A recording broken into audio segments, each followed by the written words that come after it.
Bear with me one moment so I can make sure this is muted so we don't hear ourselves on the screen as we go.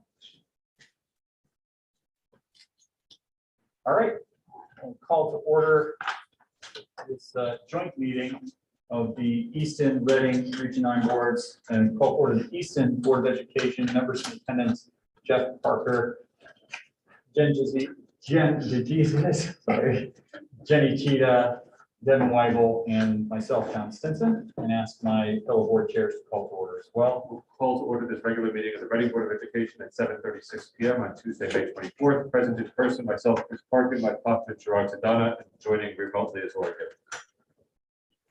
I'll call to order the regular meeting of Region 9 Board of Education on May 24th, 7:36. In attendance in person are Karen O'Brien, Kathy Thompson, Gwen Denny, Todd Johnston, and myself. Thank you. Our first item up is public comment. I don't believe we have anyone from the public currently in attendance, and so we'll move on to board member comments. We'll start in Easton. Any board member comment in Easton? Maybe just a minute of silence for the tragedy that occurred today. Thank you, Jen.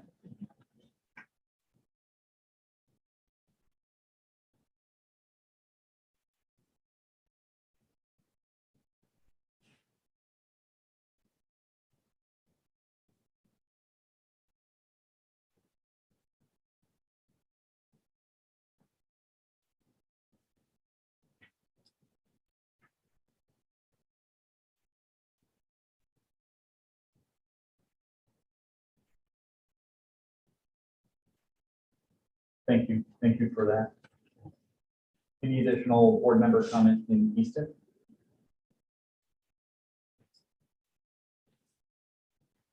Okay. Ready? I'll trust you to watch Laura.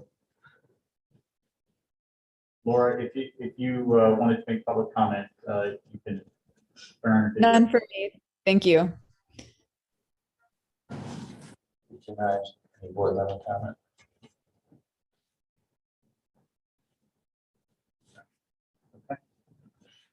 That will take us to discussion and possible action. Our first item up is the selection of the food service provider. Jeff? Sure. On May 18th, some of the members of the committee met with 4 individuals from Chartwell's management team, 3 in person and one on Zoom. We moved into executive session, and during that time, we discussed the RFP that they had brought forward. They were the only ones that submitted for our review, and so we had a good conversation, answered some questions about the details involved, and certainly, well, I won't speak for Karen, but I was well satisfied. And Karen, did you have any thoughts on it as well? No, I thought the presentation was extremely well put together. I think there's a copy on the table over there. I think that Chartwell's has done a good job for us over the years, and I know they've got a lot of improvements planned coming up as far as hopefully more vegetarian options, and we are trying to move the kids through the lines quicker. There's a lot of thoughts on that, so we're working on those things. Right. This is a 1-year contract with 4 1-year renewals, so that every time at this time of the year that the Tribe Board will have the opportunity to review where we are in the process, and if we want to continue, then we should vote so. And if we decide that something is going awry to such an extent that we should put it back out to bid, then we would do that probably starting in February of each year. Any other questions from people in the group? So this is the beginning, this fall will be the beginning of a potential 5-year long commitment? Yes. 5 1-year commitments. Right. 1 year commitment. 5 Yeah, times. I understand. And we can put it up for bid during any of those Exactly. periods. Exactly. If something transpires that leads us to believe it would be in our collective best interest to do so. Okay. And if we thought there were other willing parties who want to bid. Right. Yeah, Jeff, Mike? how many? Oh, sorry. We started with how many? There were, there were two people who had expressed, two companies who had expressed an interest. They both showed up on the designated day that we had set out for it. I believe it was March the 4th. They went with myself and 2 or 3 other folks from central office. They visited each school. They saw what the cafeterias look like in each of the buildings because they are distinctively different. And so that on May the 4th, they were asked to submit a bid. I'm sorry, not submit a bid, but rather to submit a proposal based on the RFP specifications that we had laid out, and the only people that did was Chuck, the other group decided not. So we're looking for a motion to select Chartwell's division of Compass USA as food service provider and to authorize somebody, the administration, to enter into a contract Right. pending legal review. I assume. So the motion that I was going nodding, so I got it. the motion I was going to bring forward is to recommend the selection of Chartwell to be the ER9 school service provider for the 22-23 school. One more time, we're moving to accept the contract from Chartwell's. Recommend the selection of We're not recommend. We're not recommending, we're accepting. Okay. The committee recommended. Want to say authorizing? We got to take the action. We're not recommending. Authorizing the selection of Chartwell. How about just select it? And is there anything else that we want to add to Would you that? like, Yeah. Christopher, would you be so kind That's what I just said. as to wordsmith this for us? Is there anything else? Do we want to also include the legal review? My only question is who's signing this? Is it board chair signing it or is it superintendent signing it? That's the only bit that's functionally relevant. And to authorize either the superintendent or the board chairs. Do we have a preference? I What's the think, practice I think this one Historically, typically it's is been the it's been the director of finance finance. director or the superintendent in this instance. Right. Okay. So it's a motion to select Chartwell's as the food service provider for Easton Reading in Region 9 and to authorize administration to enter into a contract subject to legal review. That sounds like a good motion. That sounds fine. That sounds Okay.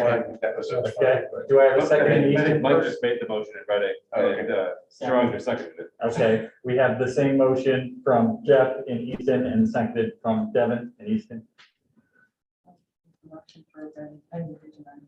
Moved from Karen and seconded from Gwen. Any additional discussion? Yeah, so I just, a couple of comments and question. First, 27 days left. School lunch is still no charge to students. Correct. Not gonna say it's free lunch, but there's no charge. So take advantage of it. Secondly, I wonder if someone on the committee can kind of speak to the fact that first, I want to assert my confidence that Chartwell's has done a really nice job for us, and I'm very happy with their performance. But I think for members of the public, we have to be very transparent, and it seems like, I don't want to call it a monopoly, but it seems like they're getting a huge market share and that we're kind of, the lack of competition, we need to be clear. And so what I was just curious about is, can you kind of detail or explain whether the new contract is comparable to the old one? Are there any large cost increases or substantial changes from the existing agreement to the new agreement? And is there any impact on the cost of lunches to students or to the types of selections? I think I heard committee members saying there was going to be different offerings, but I just think before we vote on it, it would be helpful to hear that. Okay.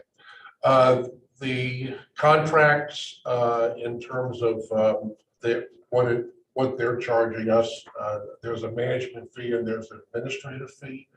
those fees are tied to school lunches being sold.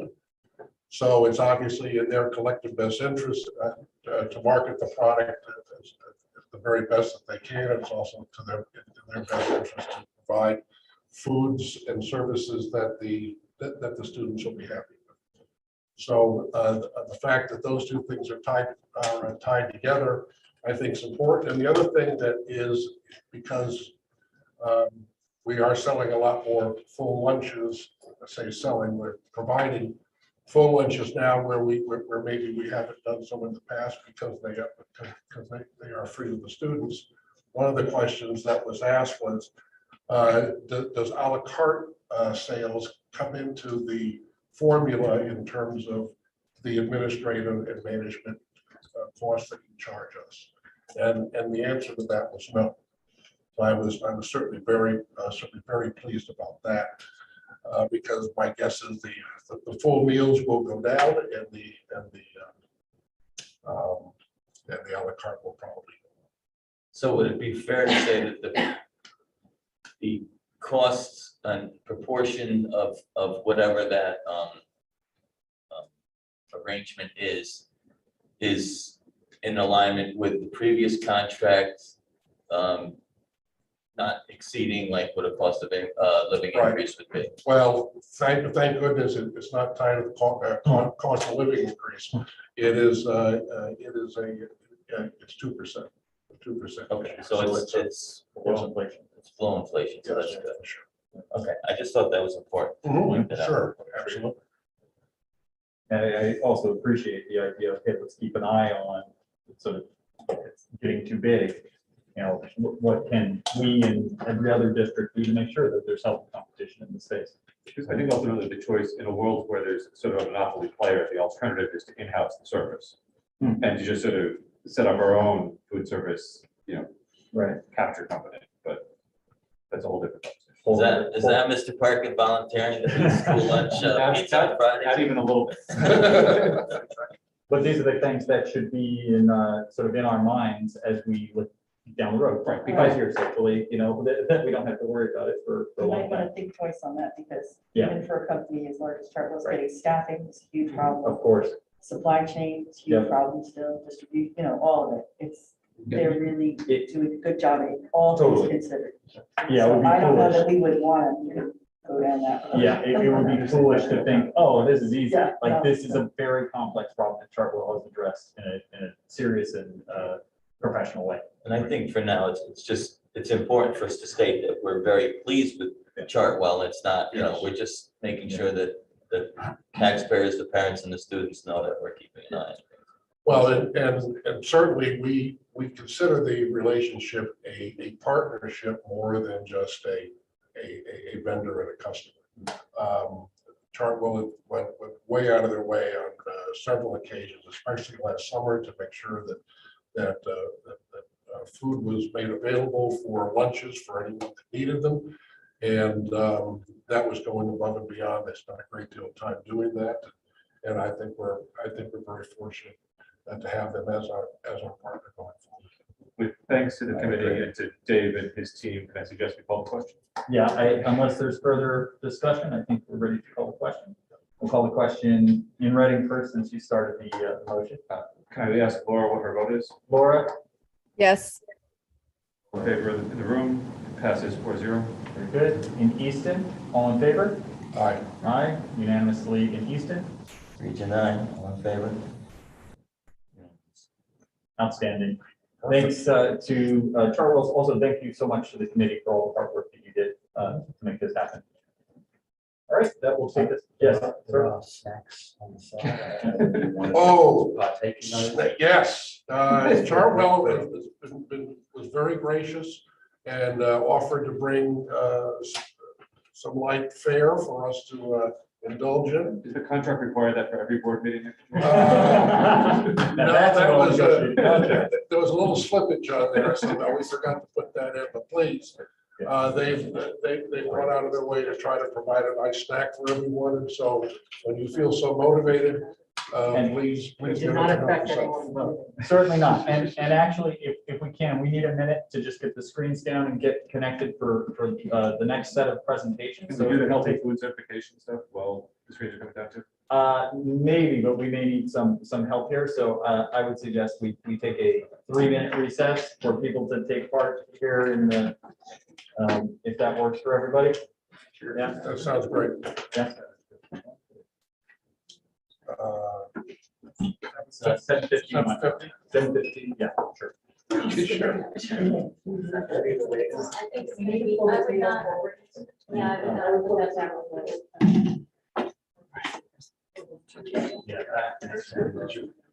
Oh, can we just use that? Wait, can we just use that word? Yeah, we can just. Or do we need Thanks both? for the Oh, I don't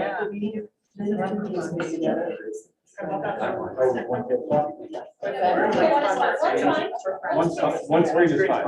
All right, we can turn around. The three of us should both anyway. Thanks for your flexibility, guys. Team players up here. That's gonna be up to this. That reminds me of a Stephen King. Reading's gonna have. Okay. You called your kids at council. That's what they call So it. as we approach the help. And so, like, my kids are.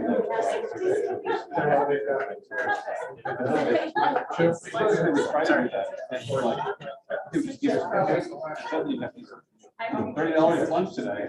I'm like, what the hell?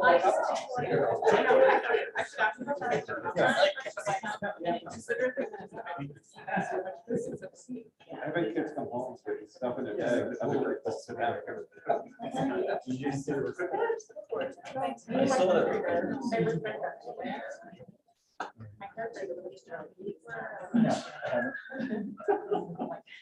But I need to.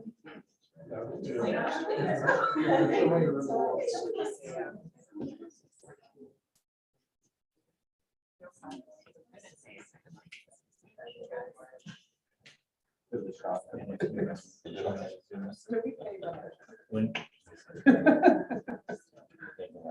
That free first one.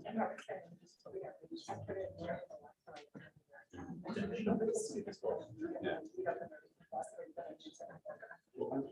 I still get that. And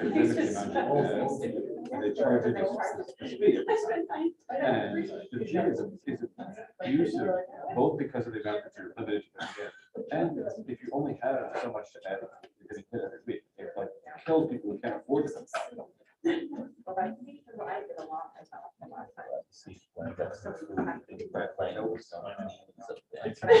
like a nice, I would never.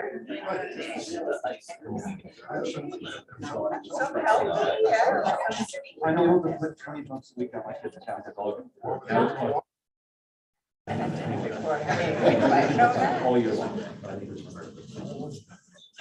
Yeah.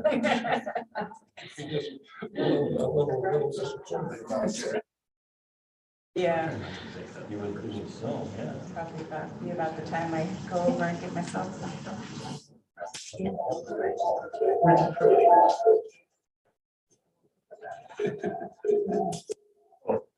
Yes. And you should be able to disconnect completely. So, from audio link. You did that bad. I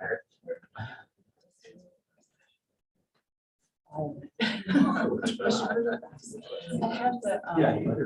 If you share screen. If you share volume down here. Site, computer, and meeting, like, they're called progressive. Michael. What is it? Banana, strawberry, smooth. Oh my gosh. You should share, yeah, share the video, because then that's gonna go through. All right, Jeff. I'll tell you what, it's got a little smack to it. Smack to it. Right. Strawberry milkshake is what it is. Keep your mom on positive voice, right? This is what one of my kids. Yeah. Yeah. The whole make people comfortable thing. It's not helpful.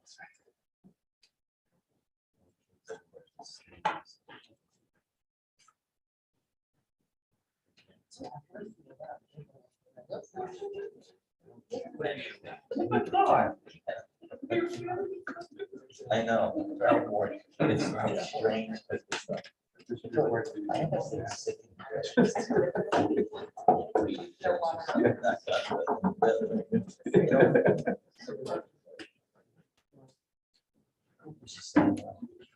Okay, Never missed a day of school. I think we'll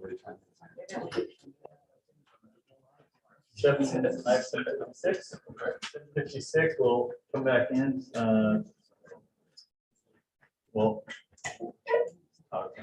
Yeah, we're okay. All right, good. All right, so the next item on the agenda is health food certification. You want to see it up? Okay, all right, no problem.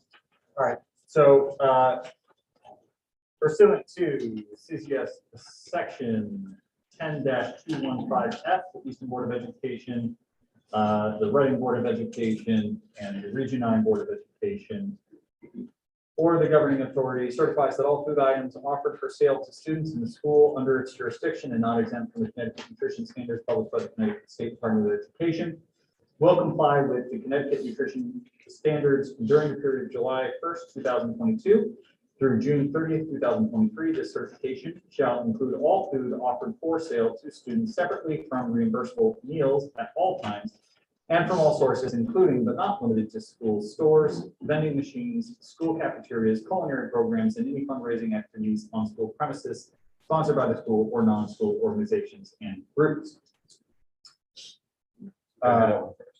Yep, so we'll start with that, and I will look for someone from the Easton board to make that motion.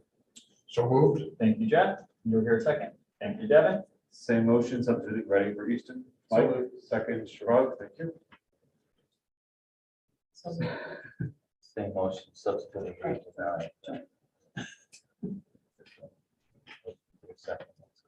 Good. Any discussion?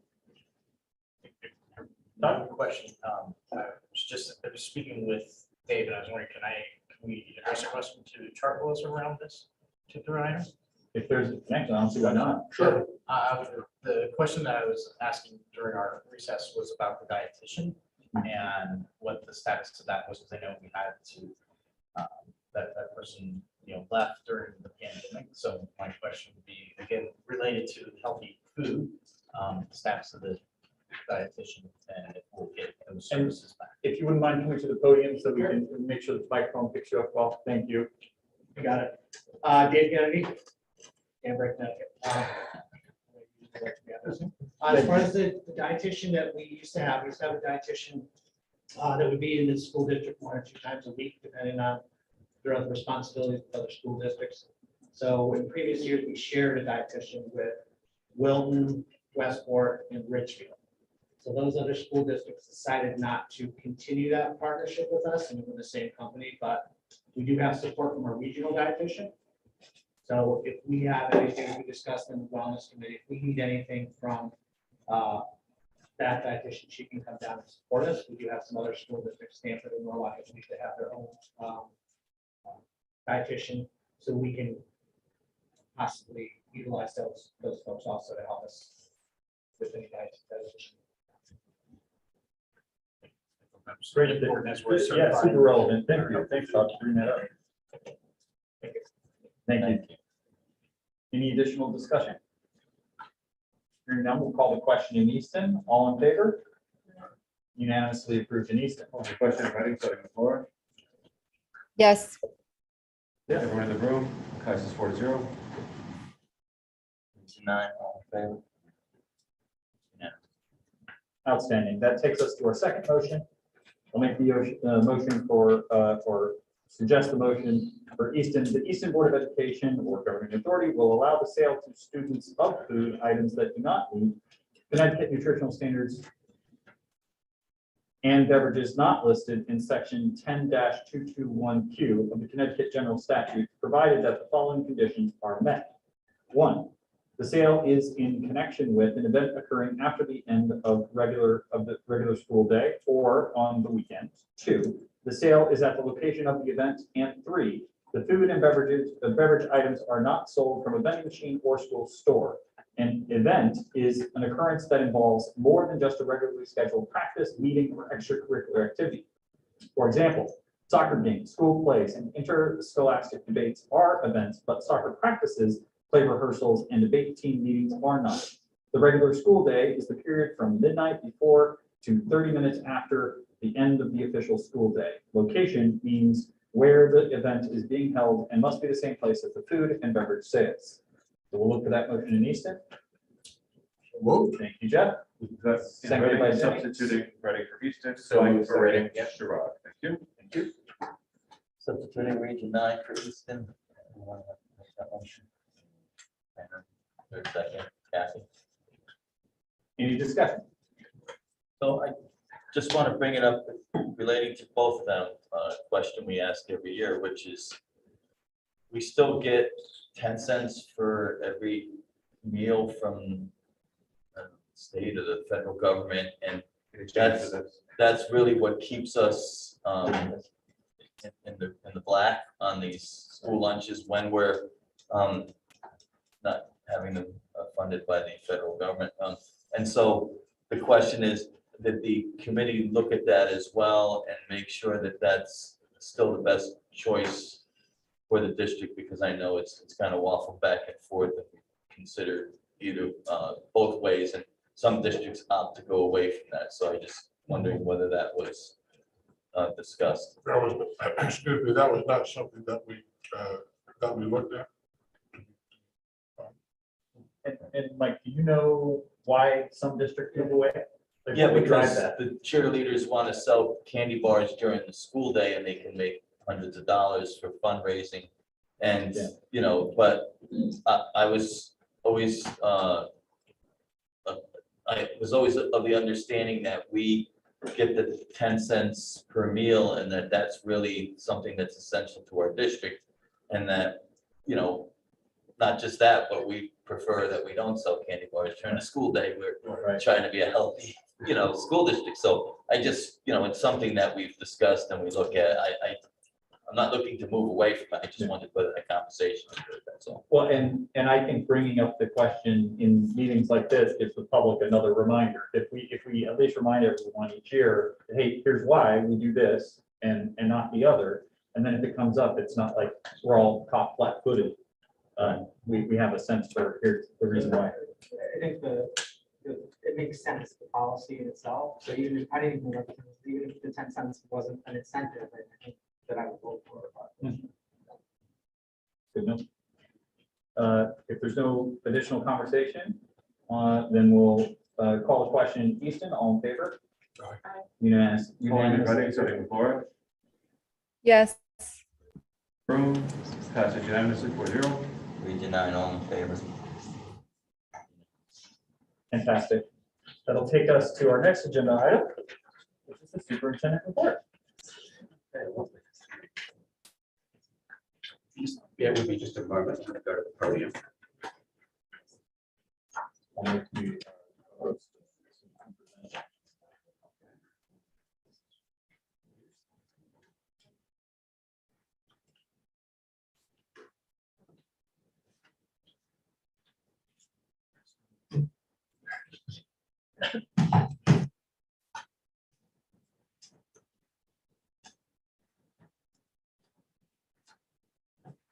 So John, I am co-host. You're a co-host, so you should be able to take over the screen share.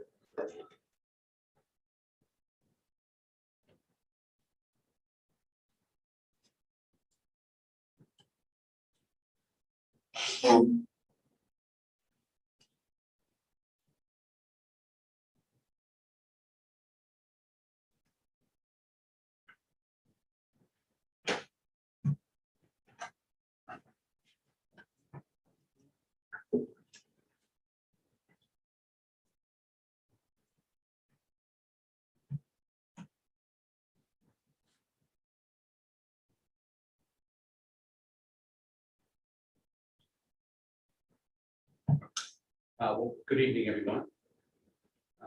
Late this afternoon, we learned of a devastating school shooting that took the lives of elementary school students and a faculty member in Texas. And we're all deeply saddened by this news because as parents and educators, we can't imagine the innocence that's been ripped from these families and this community. I think we all feel an overwhelming sense of sorrow, and I want to thank the board for their moment of silence. Our leadership team met this evening, and we will communicate with our social workers, counselors, and school psychologists so that they are prepared tomorrow to support students if they notice any signs of anxiety or sadness. And in the coming hours and early tomorrow, we'll be sending another communication to families with resources and tips and strategies. In the meantime, we've asked the Reading and Easton Police Departments to have an increased visibility. That's standard on our school campuses tomorrow. And Captain Arnold and Chief O'Donnell are able to accommodate us, and we are grateful for their support. And just like to thank you. If you have any questions about that, please let me know. We are here to get our faculty and our students and you through the coming days. So thank you. So tonight, the first thing on the agenda is really the superintendent report. And I'd just like to take an opportunity to talk a little bit about some of the work we're doing in our strategic planning and some of the work we're doing between now and the fall in terms of district improvement and school improvement. And excuse me, there's actually a pile next of a handout right at my seat there. You could hand out everyone should get a handout at the presentation. So you can certainly see the screen. Some of the slides are a little small, and you'll be able to see in more detail. So here's some points. The quality of instruction is the single most important factor in terms of student achievement. Actually,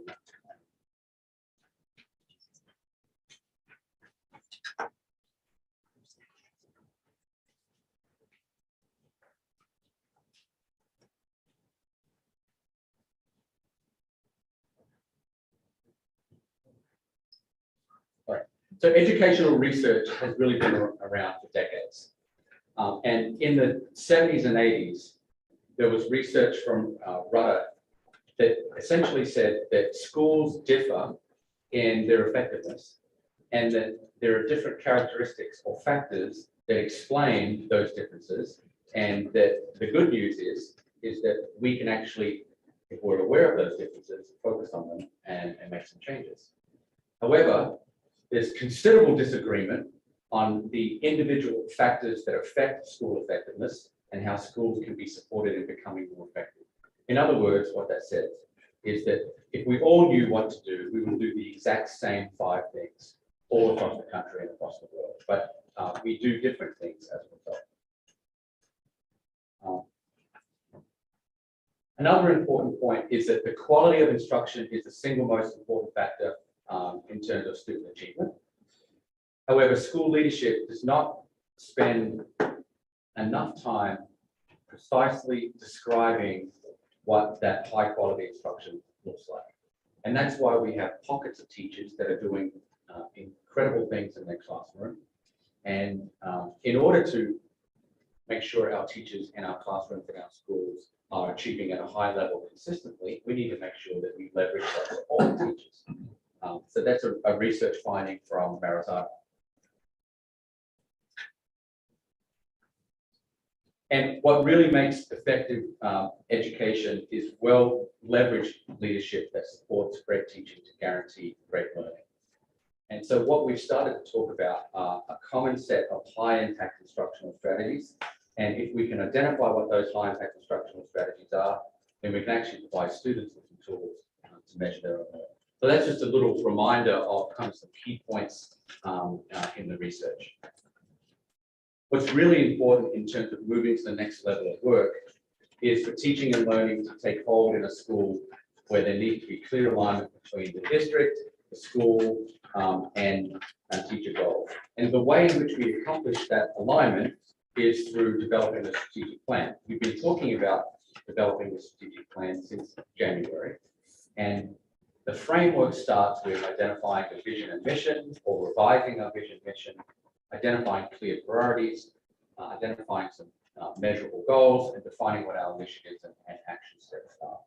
So we're excited that we've started this work, and we've begun having focus group conversations with our community, with our faculty, and with our students. So far, we've heard from 214 teachers, 115 students, and 60 community members. And here are some pictures of meeting with some students just this week in terms of having conversations with them about, or having focus group conversations with them about school and district strategic operations.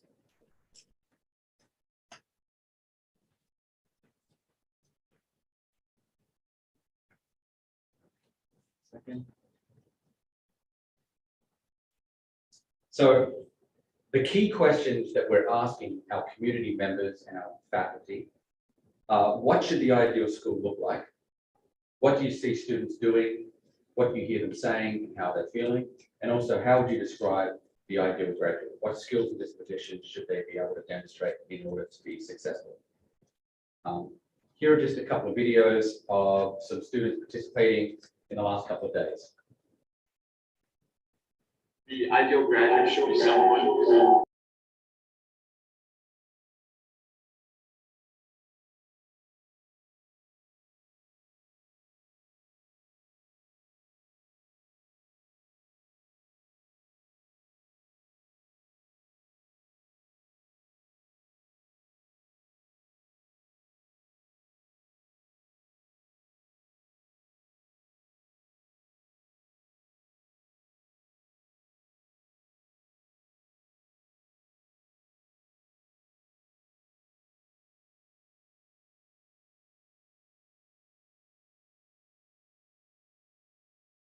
information from students about what the ideal school looks like, what skills and dispositions kids need to be successful.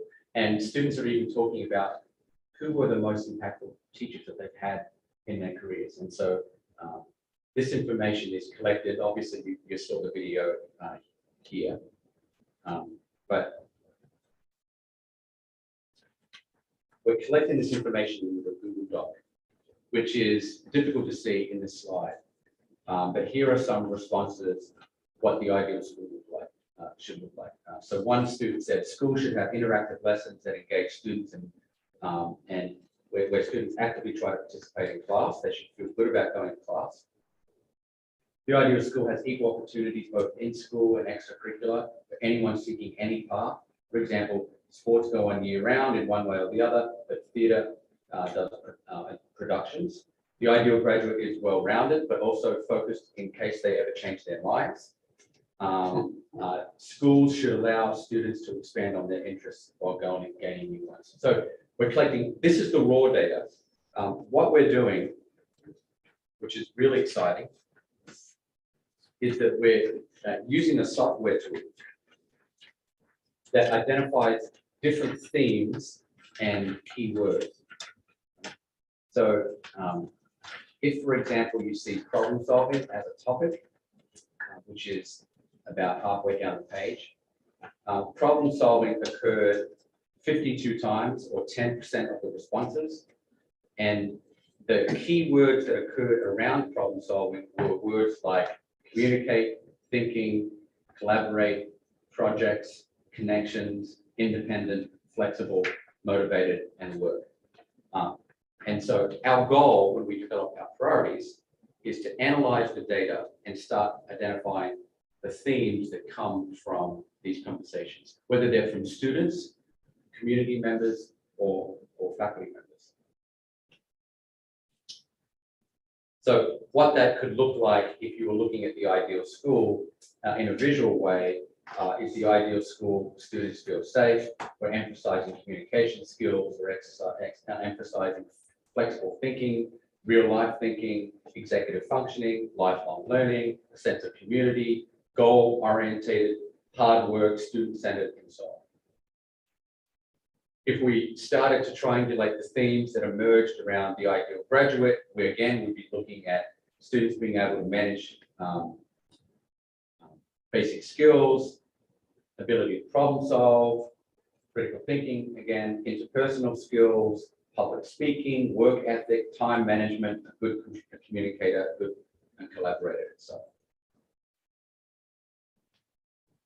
The way in which we will drill deeper into and now analyze some of these themes is by looking at different topics and keywords across the different subgroups.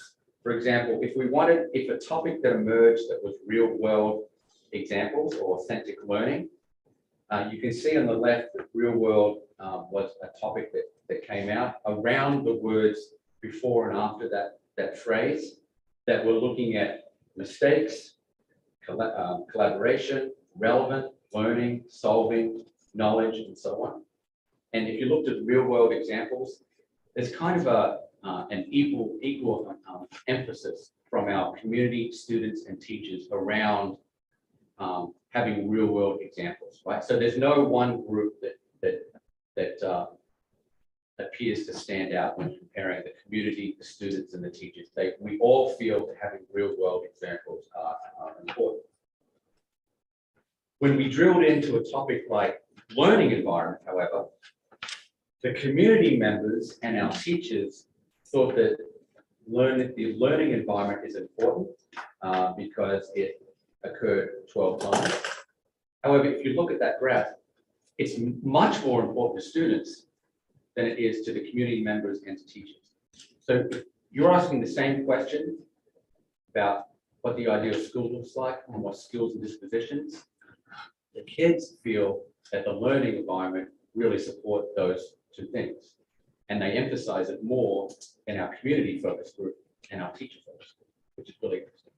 So when we take a look at the topics and the data across the subsections, we can actually begin to identify what subgroup thinks that one particular theme or keyword is more interesting or more important than another. So my takeaway from this is if we didn't do that analysis, we wouldn't know that the students emphasize that more than teachers and community members, but they far and above emphasize that as something that's important to them.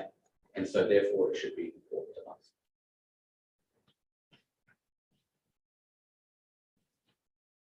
So what about the initiatives? So if you remember when I showed you that framework about vision, mission, priorities, measurable goals, there is another area in that framework that is just the initiative framework.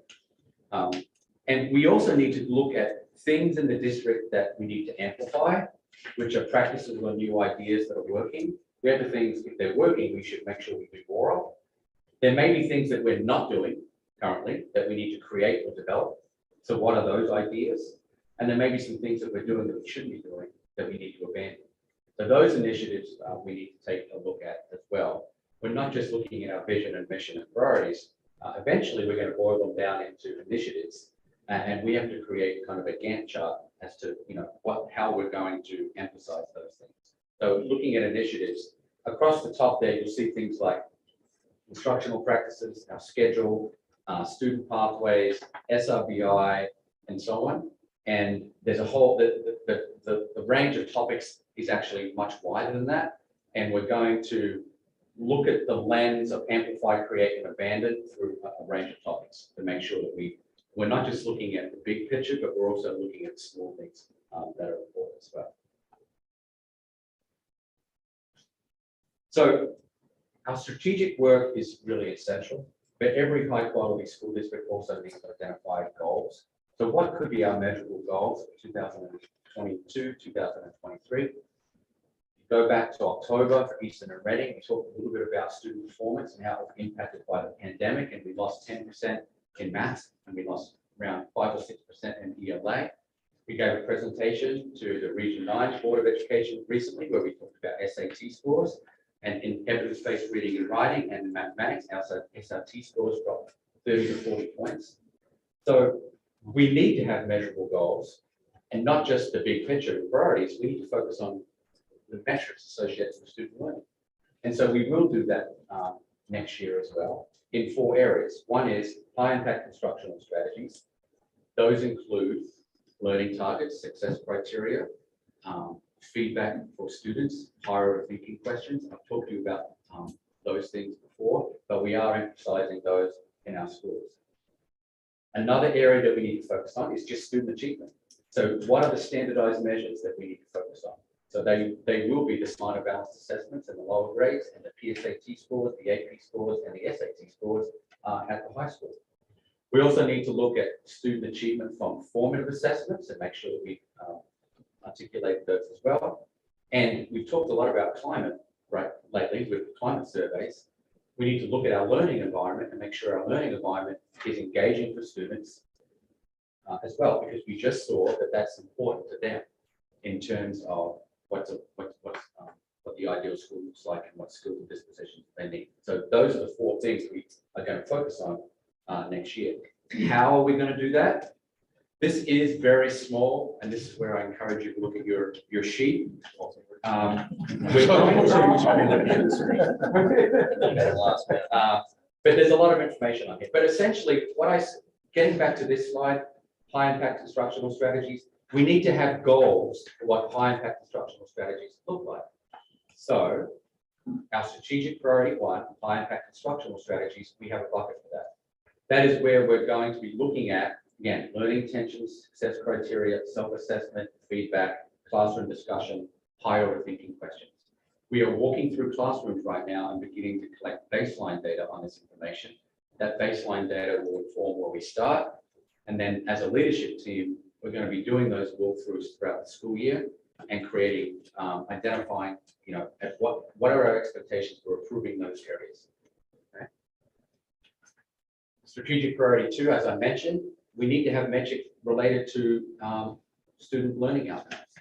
And though you can see here that we will identify a baseline, a goal, and a percent increase for our grades 3 through 8 ELA scores and math scores and science scores, and we'll also identify goals for our AP scores, PSAT scores, and SAT scores. Dr. McKinney, any other questions? Yes. I just had a question. Would you prefer to wait till you're done, or is it okay to ask? No, I think. I wanted to ask about the strategic priority slide, the one that was really tiny that you were just looking at. As far as these expectations. Jenny, can you help me which slide? Next one. The blue one? There we go. This one. I guess I just was curious to know a little bit more about the implementation of this. Is there teacher choice in terms of which of these areas they focus on? Is it happening all at once? Is it being phased in? I'm just curious about kind of sort of the rollout of these standards for our teachers. Yep, so they're not so much standards, they're instructional practices. At the beginning of the presentation, I talked about that there is research associated with how schools improve, but there's not a lot of agreement on what are the things we need to concentrate on, and different schools do different things, right? There's research in the area of effect size, and through a meta-analysis, there's a lot, which means a lot of research gathered together. There's research that support a certain number of instructional strategies that say these things are more impactful on student achievement than other things. Okay, so probably in the fall, I provided professional development at all the schools, and I said the research says that these 6 things are really impactful. And how are they impactful? They're impactful because they look at the growth of student achievement as measured by standard deviation and the effect on student achievement, right? And so an effect size is anything from 0 to 2, 2 to 4, and 4 and above. And so what the research says is that we can take certain strategies in a classroom and say that particular strategy is really impactful on student learning. For example, classroom discussion has an effect size of 0.75. Okay. Which is greater than a standard deviation of growth. So if we emphasize classroom discussion and higher order thinking questions, that's going to promote student achievement. The other things that have a higher impact on classroom discussion, other things that I mentioned before, learning intentions and success criteria. If we say to students, this is what you have to learn by the end of this lesson, and we provide a clear target, and then we say, this is how you know you're going to be successful at the end of the lesson, that has an effect size of 0.77, which is, yes, Can I try to re-ask my question? yes. Then how many of these instructional practices are you going to be asking teachers to demonstrate or provide evidence of during the 2022-2023 school year? Will you be asking them to show evidence, artifacts, planning and implementation of each of these? Or will faculty be able to choose from this list what they want to focus on in terms of their own teaching goals for the course of the year? Because I'm a little concerned about all of this at once and how that might impact staff. Okay. What I said at the beginning of my presentation, I asked them an open-ended question at all the faculty meetings. I said, what percentage of the things that you do in your classroom do you think are impactful? And the teachers said, there was a conversation about it, and some teachers said, I think 60% of the things I do in my classroom are impactful. Other teachers said 75% of the things I do in my classroom are impactful. The answer is actually 95% of what teachers are doing is impactful in the classroom. It's just that some things are more impactful than other things. So we're not asking teachers to do anything different than they're already doing. We're simply saying that these 6 things are the things you turn up the dial on, right? Because every lesson needs to have a goal, and every lesson generally has an assessment. And good practice is a teacher providing feedback to students in one way or the other. So the key is to do these 6 things really well. And so the professional development was basically targeted on these are the 6 things, right? Now, we could say to teachers that we're going to focus on these 2 things next year, learning intentions and success criteria. They kind of go together, right? Here's the goal. This is how you break the goal down into parts that you achieve at the end of the lesson. And that's something that we're going to discuss as a leadership team. But they're not significant changes in what teachers are doing already. It's just making them more aware of the impact. And that's really what the research is saying, is that you are already doing these things, be mindful of your impact, and do these things really well. So, and I guess to answer your question is, we have to decide as a leadership team over the summer where we are. I provided PD, and each school has done their own little thing around these core set of 6 areas. What we need to do as a district is, how do we really bring these learning strategies to life, right? Do we do it through professional development, more professional development? Do we do it through ed camps? Do we do it through faculty meetings? Do we do it through department meetings, grad level meetings, and so on? So I guess the answer is it's to be determined. But things like asking questions in your classroom, teachers already ask questions in their classroom.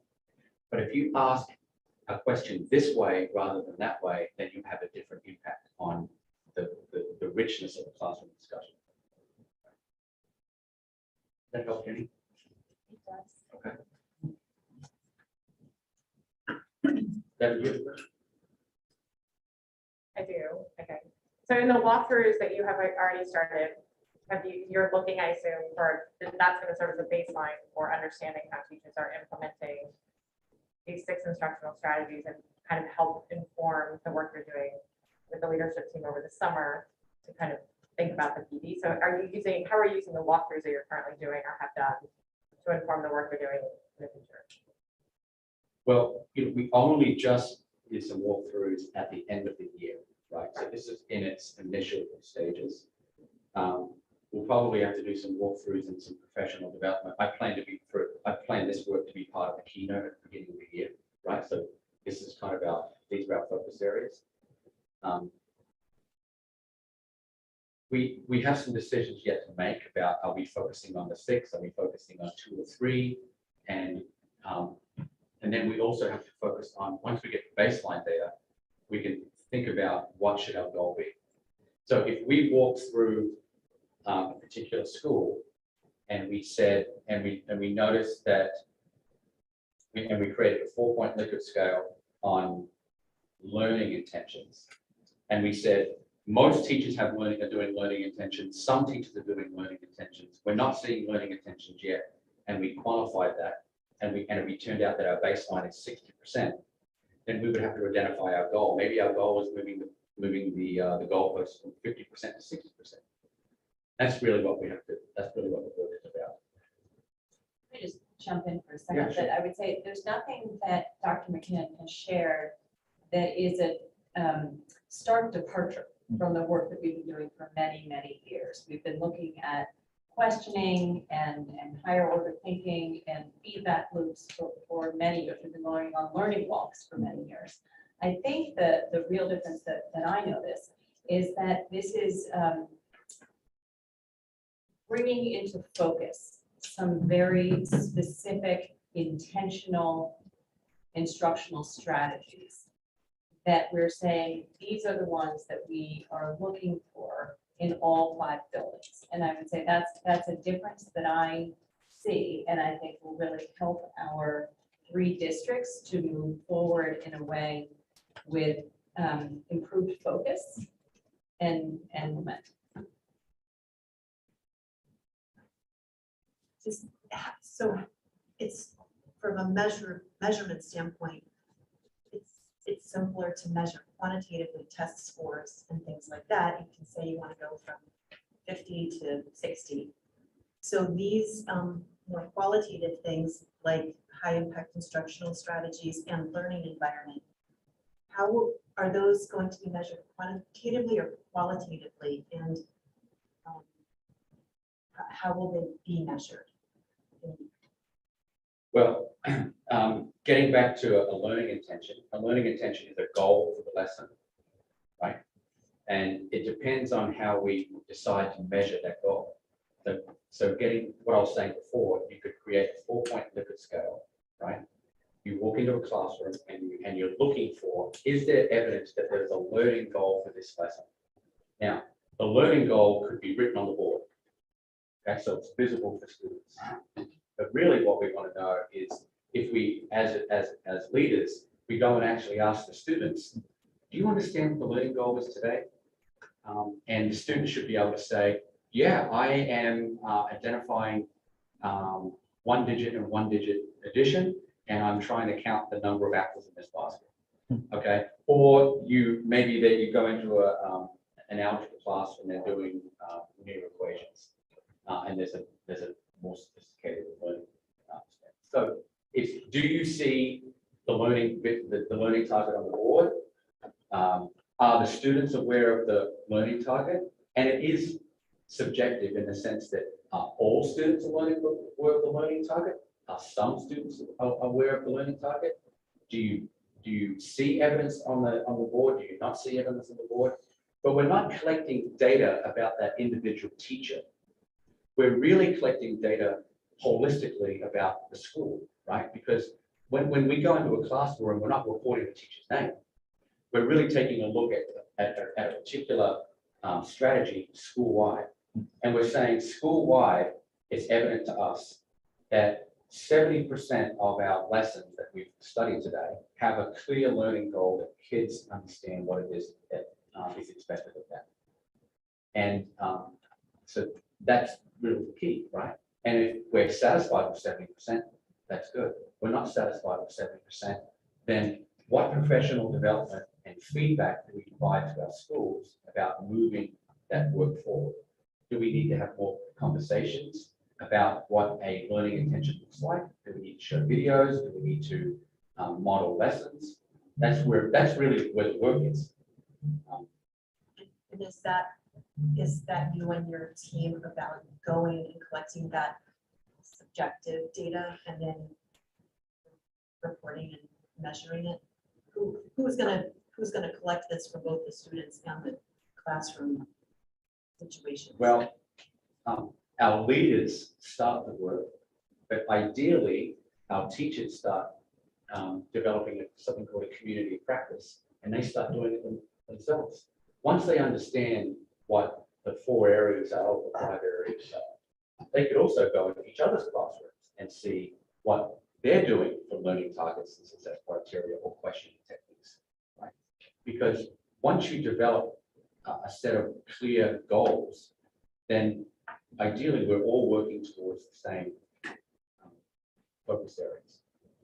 Okay, so I've been in schools before where you said, these are the 4 areas we're focusing on.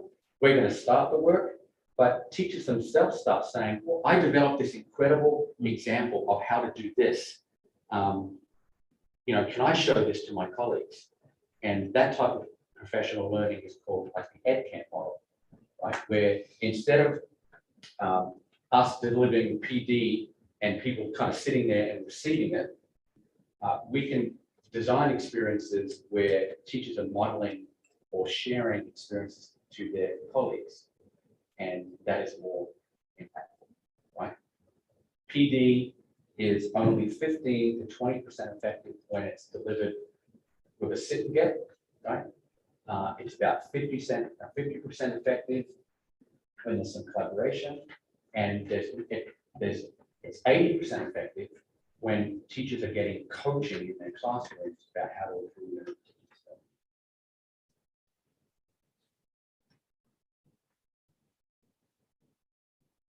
Okay, all right, so just getting back, these are the 4 areas.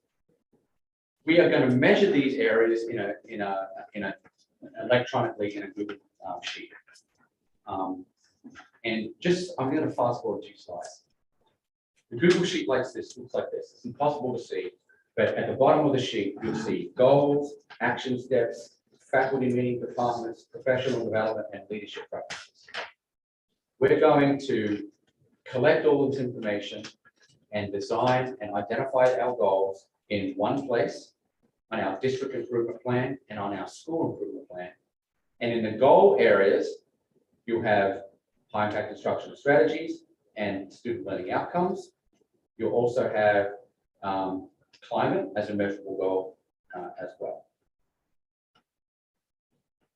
And then one of the tabs you'll see down the bottom is action steps. For every goal, which you see there, high impact instructional strategies, student learning outcomes, transfer, social emotional learning, and so on. For every goal, there are going to be action steps, a lead owner, and an end of year topic. So that is what a district improvement plan looks like, or a school improvement plan looks like. It's very metric goal focused. Okay? And if you wanted to drill into SAT scores, or if you wanted to drill into success criteria, or if you wanted to drill into higher thinking questions, you'll be able to drill into a particular area. Can you just, on the developing a strategic plan page, it's the mission and vision and then theory of action. Can you just speak to what theory of action is and means? The theory of action is a little bit abstract sometimes, but a theory of action could be something like this. If we clearly articulate high impact instructional strategy for our teachers, then student learning outcomes will improve by X%. That's an example of a theory of action. It's usually a if and then a then statement, right? And a theory of action can be very specific about high impact instructional strategies, or a theory of action could be about more broadly. If we implement these 4 broad priorities, then our school district will A, B, and C. But that's what a theory of action is.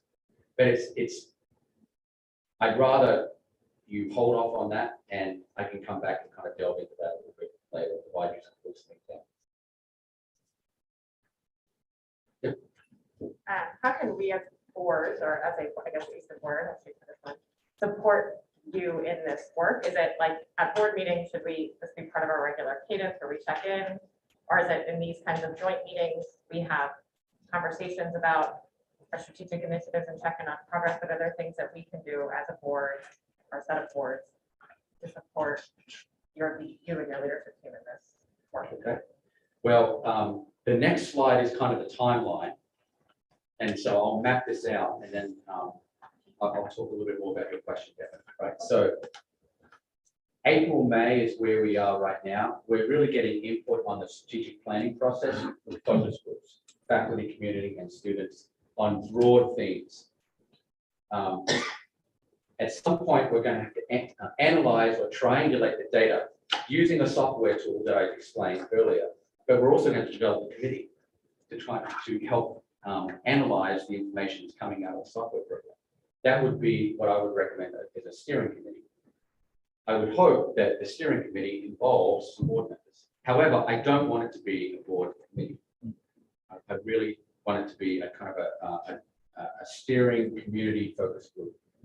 I've started to identify the faculty members that could be in that steering committee and some families that could be on that steering committee. And I would like board members to be on that steering committee as well to help us identify the four broad, 4 or 5 broad priorities that we need to focus on. The priorities of a school district are not just student achievement, right? You might have a priority that's focused on student achievement. You might have a priority that's focused on professional development and learning, but you also might have a priority focused on fiscal management or facilities or operations. And so it's really key to identify these are the priorities, and then you have goals and action steps in each of those buckets. So developing and identifying priorities would really occur in the summer to early fall. And so that's the strategic planning area. The district and school goals, we're going to begin analyzing school data over the summer and early fall, and developing the DIP and the SIP, which is a district improvement plan and a school improvement plan, in late summer, early fall, so that in October, we will be able to present to the boards, this is our school and our district improvement data. And these are the metrics and goals that are going to go along with that. We kind of missed that this year. I don't think I started until October, and we presented the data, but we didn't present the plans. And so that's generally the timeline, right? Like schools look at the data over the summer when we're able to identify individual data that comes out. So to answer your question, how do you get involved? I would like your involvement in kind of the steering committee phase where we start identifying the broad priorities of the strategic plan. And this is the strategic plan, right? This is where I kind of need your help as a steering committee. We don't really need your help in identifying what percent or what SMART goal are we going to identify for learning intention success criteria, or what percentage are we going to increase our SAT scores. We'll come up with those goals and present those to you. Of course, we'll give you feedback, but that's more on the kind of the planning.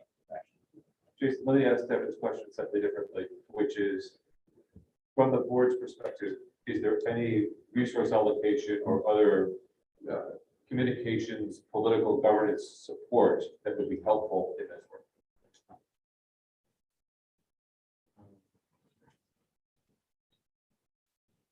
No, I really think that we have, right? I think we've been focused on the data collection phase.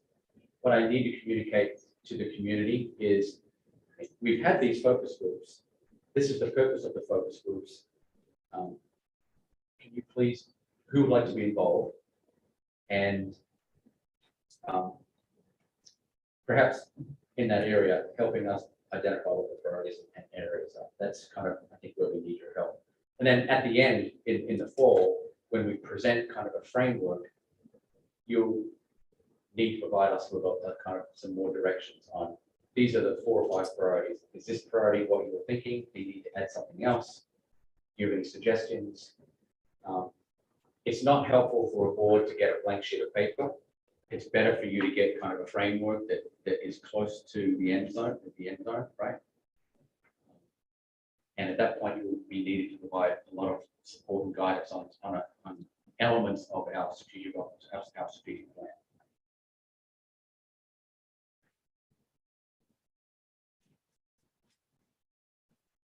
Okay. So Any that ideas, sorry, question, any ideas on a time commitment that would be expected if someone was to participate? normally the time commitment when you triangulate and study the raw data is actually pretty long because you're really looking for hundreds of participants' comments. When you look at qualitative research, it's really helpful to find a tool that kind of streamlines that information for you. And Ms. Scrafani was able to find this particular tool that will make the work easier. So it depends, and we've just started to analyze those data. Well, and as an example, it's an AI, so we will need to train that AI. So as an example, we will need to make sure that when it picks up a theme and it puts a keyword in that theme, that it's putting the right word in the right theme. And we'll need to make sure that, if there is, environment is spelled has a typo and it is incorrectly spelled, that it's taking that misspelling and actually putting it into the environment category. So I think that some of that will be, some of that is going to be creating that bank to teach the software how we want it to behave. I think we can take some shortcuts on analyzing the data and presenting the broad themes. I would at least say it's probably anywhere between 6 to 8 meetings to identify the major priorities based on the data. That would be the summer. That would probably in the summer, early fall. You have identifying priorities and developing the district and school improvement plans occurring simultaneously, it looks like. Is that the same group working on those two?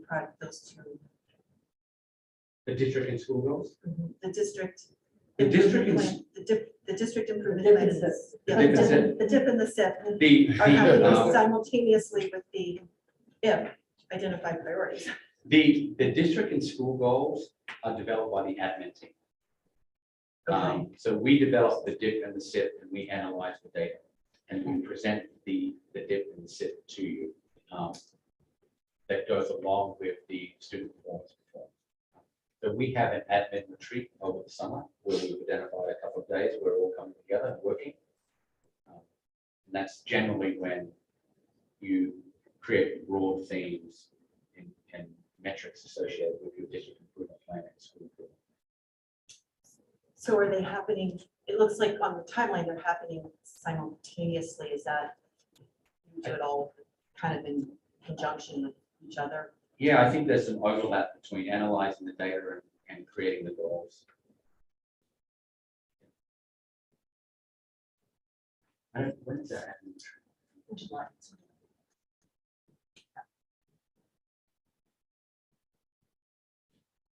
Okay.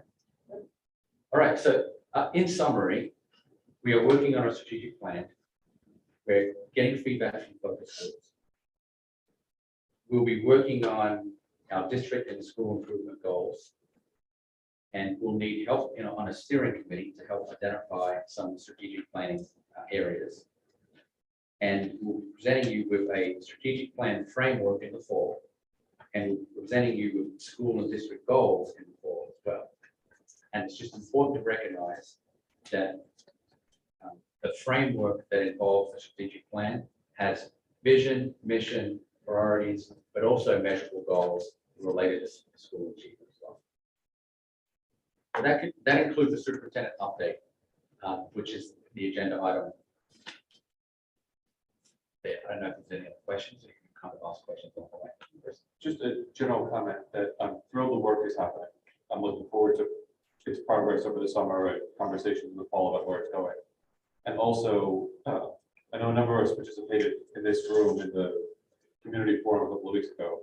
And the feedback I've gotten from everybody that was there was that it was a great experience, in particular because the Barlow students were here sort of reflecting back what they were doing for the community and how it related to their experience. And so as that all integrates, it's going to be very interesting to see where there's commonality and whether. And by the way, that, you know, only 60 parents are here today. So incorporated in this process are other things that we do as well. So once we start developing some board leads, there will be opportunities for other community members to provide survey feedback on particular areas as well. We'll design surveys that will help us fine tune different priorities and action steps.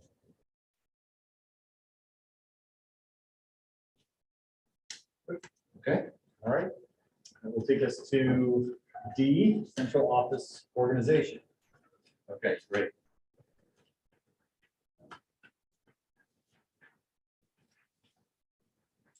All right, so since I've been here now since October, and I've made some conclusions about central office and how central office works in relation to the 5 schools and also the 3 boards. What I would say is that Easton, Reading, and the Region 9 central office is considered average in size in terms of how many people we have working in central office with 5 schools. However, the one distinction I would make is that ER9 is not a normal school district in Connecticut because it represents 3 boards of education and 2 towns. And each of the boards take pride in their individual identities. And I think as a result, we don't really have a central nervous system approach to school government, right? Because we have, you know, kind of 3 separate governance issues. So central office does prepare 3 budgets. It prepares 3 sets of federal and state reports, and these reports grow every year. We oversee 10 or so different bargaining group contracts. In summary, we do everything 3 times. So we're an average size central office, but we do 3 times the amount of work that you typically do in a school district. You know, I'm not saying that in kind of a defensive, I'm just saying that this is a matter of fact because I've worked in other towns and other school districts. And you present 1 budget, you have 1 teacher's contract, and you have that 3 times as well. So when members of a team are wearing multiple hats, you're less likely to shed your business as usual tasks in order to focus on the district-wide energy around school improvement and strategic planning, kind of the process that I just described for you. It's more difficult to have that high-level learning when you're kind of doing that work. And the other observation I would make, which is kind of reflected in the diagram, is that many quality school districts have a second layer between central office and school staff. And that second layer might consist of a curriculum director, some coordinators, and maybe an English language learner, teacher, and so on. And I think ER9 kind of lacks that second layer in some areas, right? So I'll give you an example. When I was the assistant superintendent in New Fairfield, I had this ambitious plan to revise and develop curriculum, and I had a 5-year plan.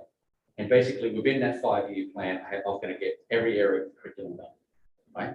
That was the plan. Well, I was stalled in the first year or so because I couldn't do it. There weren't additional layers between me and the schools. And so when I was writing a math curriculum, I would have to meet with a group of teachers in order for them to write curriculum. But the group of teachers aren't curriculum writers, and they're not always available to me to write curriculum. And so when are they available? They're available sometimes during the school day. Maybe they're available over the summer.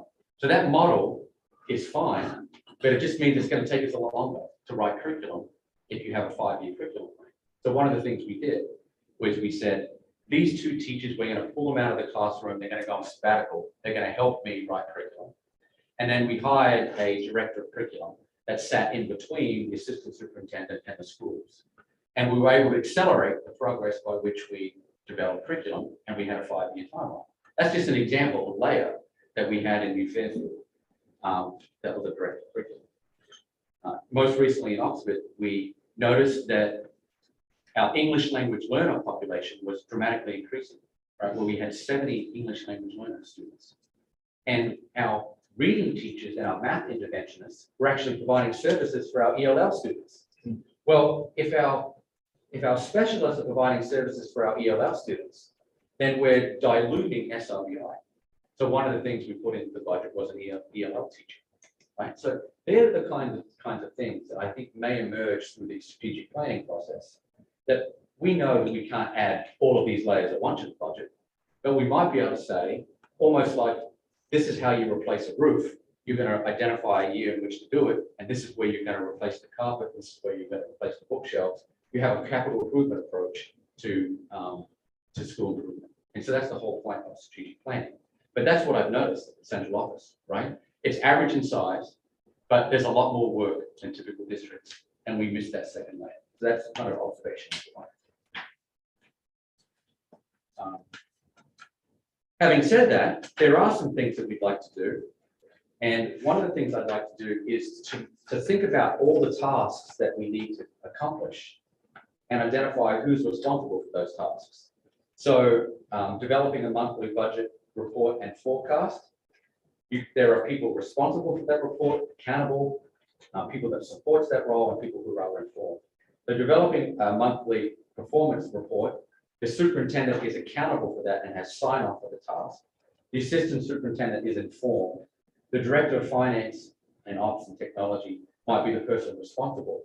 An accountant might be someone that supports the director of finance and ops in order to developing the report as well. So imagine if we created a whole series of systems and tasks, and we said, these are the tasks, this is how we're going to break up the work. That's one of the ways to be more efficient with a central office, and we would like to do that. Part B is kind of getting into central office organization. And the main point I want to make here is that the director of finance role has changed beyond the traditional accounting and finance role for a position that requires an 085 for someone who requires more than an expert of leadership. Where I think the position of a director of finance really requires a candidate with digital experience in order to modernize and develop our financial controls and procedures, to transition from kind of a static budget sheet approach to more of a cost-centered dynamic approach. Right? I believe it's critical for the individual to have an educational background so they can understand the rationale behind budget requests and effectively communicate funding allocations that allow us to meet our strategic objectives. So we're about to develop a strategic operating plan.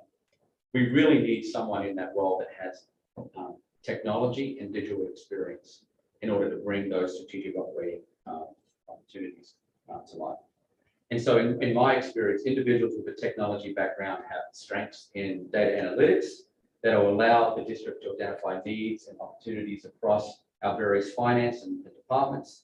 And I think someone with an educational background can also assess and understand the educational value of different initiatives versus just their costs, and really give us kind of an academic return on investment rather than just this is what this particular thing costs. So I'm proposing, if you look there at that diagram, positions that we are eliminating, positions that we think are new, and positions that we think are modifying. I believe in A, that the director of finance and operations should include kind of a technology component, and also should be an 092 certification rather than just an 085 certification. Secondly, we are going to take a look at our secretaries at central office, and there may be some opportunities here where we can take some of our secretary support and turn that into accounting support. And so you can see that there's a change from B to C. We have talked about additional accounting support at central office. And I think if we use the secretary allocation to get an accountant position, then the accountant can help manage the financial records and reports, grants, process budget entries, reconcile the general ledger, and prepare state and federal reports and year-end reports, and really assist that position. So I think that is kind of a significant change there, to add kind of accounting support to central office for that reason. Another change is that we currently have an accounts payable clerk.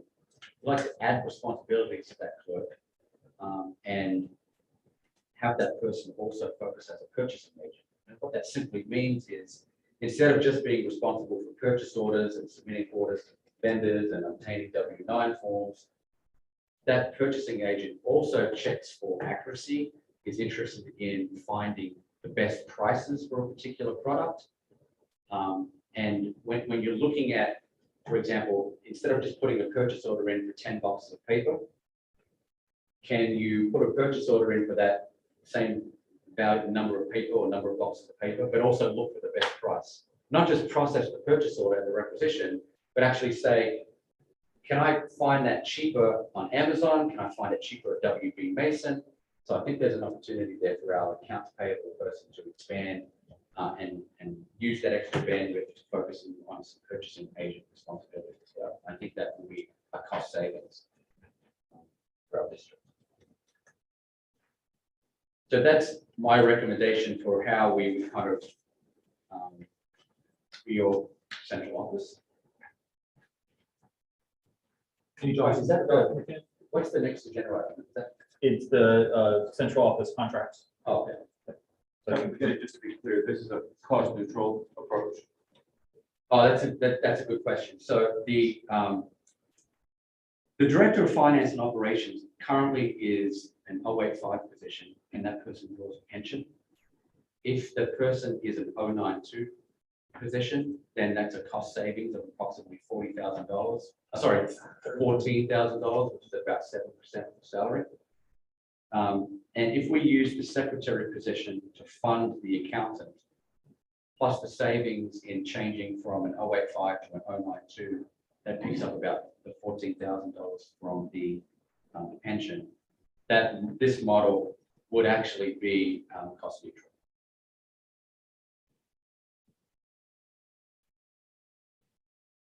Any other questions? Oh, sorry. Who's going to be reporting to the Director of Finance, Operations, and Technology?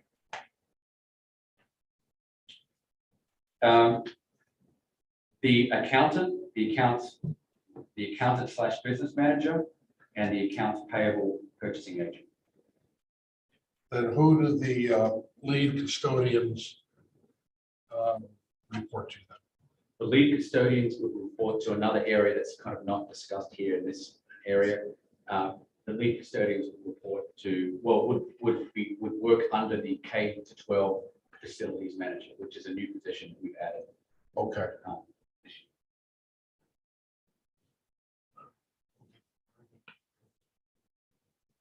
Yeah, Tom?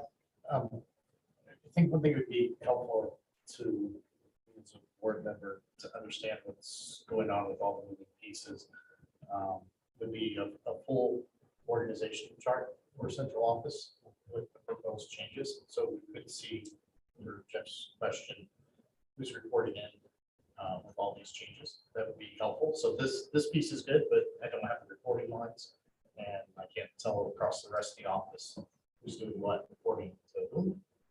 And then along with that, the racing that you showed was interesting. And we didn't see that filled out for the rest of the roles. So we could see the Can other you say that part again? which the role, responsible, accountable, informed, or supported in your models. Racing.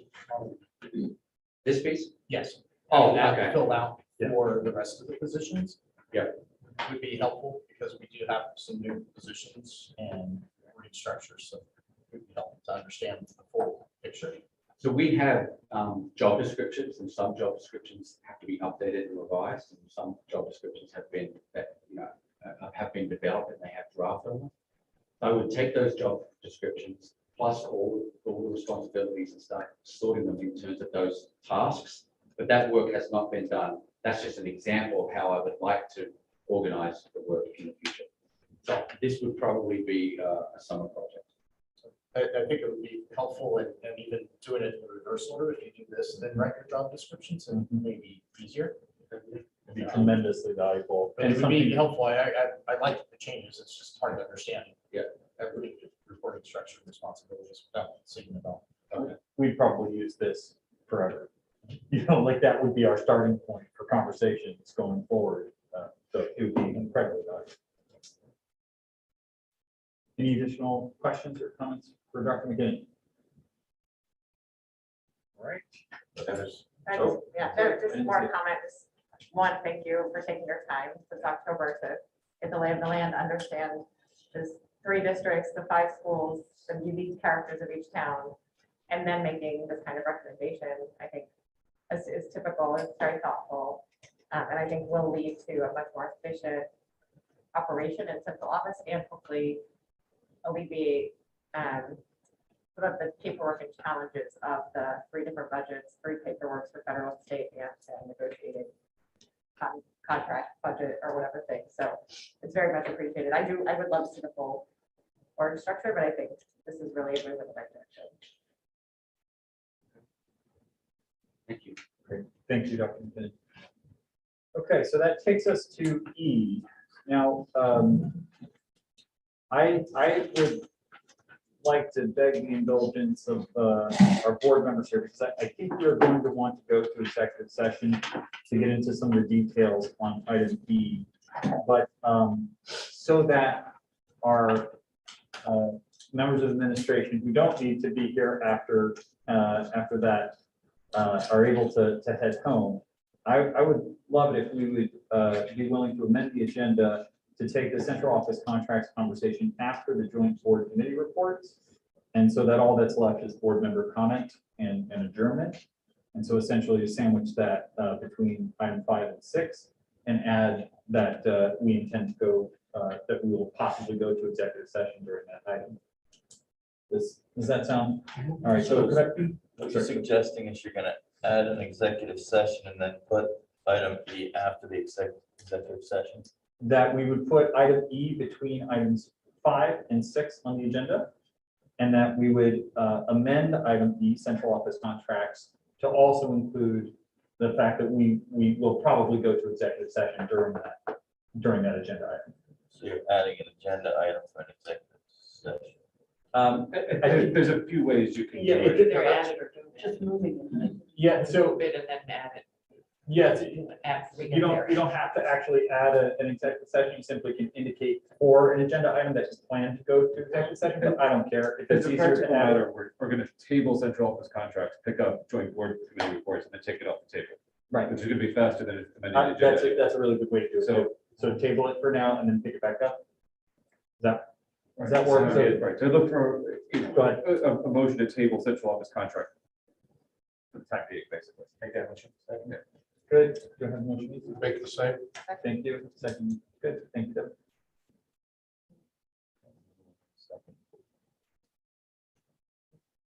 Okay. Laura, Oh, Yes. Laura, any objection? No objection, pass unanimously. It's tabled and ready. any objection here? No. Good. Tabled in Easton. Great. Thank you. All right. So we'll move to joint board committee reports, and I'll look for any joint board committee reports. Hold that for not. Yes, Just Deb? our next DEI task force meeting is on June 6th from 7 to 8 p.m. somewhere in this building. It will be in person and focus this time away from data, focus on culturally responsive pedagogy and understanding some of the climate pieces. If you'd like to join us. Thank you. And on behalf of the Easton Curriculum Committee, I know that Dr. Christian Joel is looking to schedule a joint curriculum committee between Reading and Easton.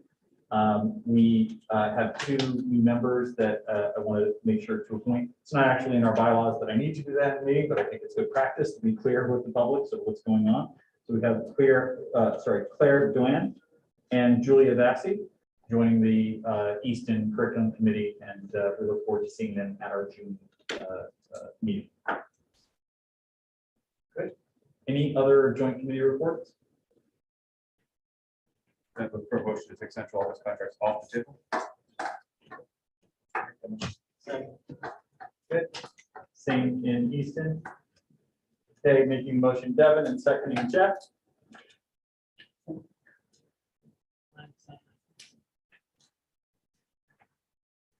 Laura, want to call the question? Laura first. Yes. Yeah. Good. Easton, Yes. unanimous. Thank you. Very good. All right, thank you. So I think Dr. Pearson, Ugal, and Sarah, I think you're welcome to head out. Also, thank you to our diligent minutes, reporter here, recording secretary. Very much appreciate your contributions tonight. And, we will make sure that we pass along the adjournment details. So we're now talking about central office contracts, and I would ask Dr. McKinnon to tee up the conversation a bit, and then we can entertain some motions if we want to move to executive session. John, are we all? We're not actually in executive session. We'll need to do a vote to move to executive session if we want to do that. But I just want to hear a little bit, I think, for the public to understand sort of where we budgeted for this year, for this conversation, and then we're going to executive sessions to discuss details. Okay, thank you, John. During the budget process for each of the three boards, I believe that we budgeted certain positions at placement. So we essentially budgeted the superintendent position, the assistant superintendent position, the director of finance and ops, support staff at a 2.5% increase for 2022, 2023. The human resource manager was budgeted at a 4.5% increase, and the director of technology and digital learning was budgeted at a 2.5% increase for a total of $37,840. That represents those monies have been approved in the 2022, 2023 budget for compensation increases. That's kind of where we are. Great. Thank you. So I think the motion that we're looking for, and I'll certainly be open to any adjustments from any of the boards, is to move to executive session. And we've received advice that we really have to be very specific about sort of who we're going to talk about, because one of the allowable exemptions for going into executive session is to talk about the employment of an employee. You can't do that as a sort of a general nebulous thing. So you have to be very specific. And so we can do this in a couple of ways. We can either go in and out and in and out of executive session. I would propose a slightly modified version of that, which is to say, we intend to talk about the compensation and employment terms for Dr. McKinnon, Dr. Pearson Ugal, Sarah Scrofani. Any additions that we want to add? I mean, the director of finance and operations is not an actual sort of person in that role now as we look forward. So I don't know that that's necessarily one that we can call out. And that we will go through in that order in executive session and possibly come out with action at the end of that. Any from my fellow board chairs or anyone else, any To summarize, it was to discuss terms and conditions of employment for the motion list. Those three people, yes. I still have concerns. I don't think you can do it as a group. I think you have. You want to do one at a time? That's fine. I mean, it's easy enough. So why don't we start? Yeah, it's fine. So we'll start with Dr. McKinnon. Does that make sense? Yes. So Okay, and invite Dr. McKinnon into the conversation to provide some recommendations and context. So it's a motion to enter executive session to discuss the terms and conditions of employment of the superintendent for the purpose, and to invite the superintendent to attend. Yes. I'll make that motion. Right, made that motion. Sure, I seconded it. Ready? Good. So I get a motion in Easton. Thank you, Devin. Thank you, Jen.